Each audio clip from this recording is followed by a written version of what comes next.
Hi, I'm Shannon Webster. I'm the senior pastor at First Presbyterian in Birmingham and chair of the Presbyterian Stewardship Team to talk to you today. So, what is this?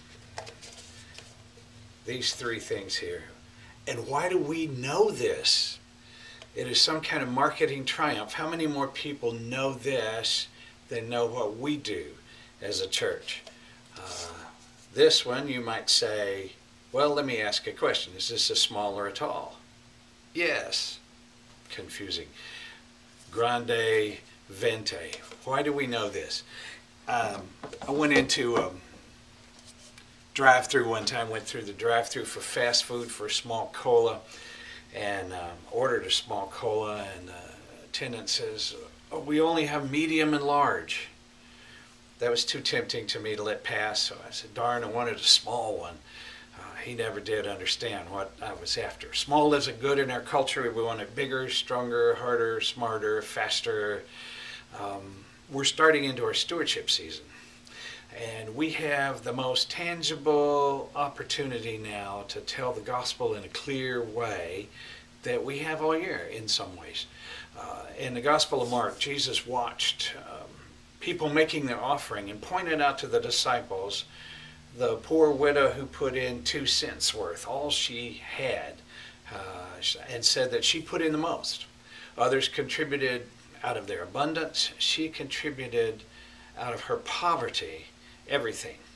Some lessons on this passage have celebrated the poor widow in an almost sentimental fashion. We're not in competition with the widow. The point is the heart of is less the heart of the widow than the heart of the scribes. She isn't the audience, but those who have abundance are the audience. We preachers and church leaders and members are the audience. We who refuse to either offer a small at all or we call it a tall. We who must have vintage. We are the audience.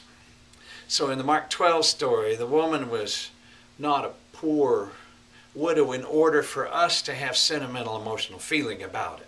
She was poor because in that culture and time a widow could do nothing else. And Jesus was saying that was wrong. It was a justice issue. And yet she gave everything she had to God. A metaphor for what we Jesus followers are supposed to be about. Giving it all. Or to use a football metaphor, leaving it all on the field for the kingdom of God. We might then measure the gift, not so much by what is given, but by what remains. Our desperation for life's ventis is a lack of trust. God has already blessed us beyond our imagining and beyond measure, with life, with love, with a salvation already given. What do we really need? We Presbyterians especially, that we don't have. And who has a story more true, meaningful, and beautiful than the Church of Jesus Christ? We owe everything to God. We do. Don't forget. Be kind. Be generous. Be thankful.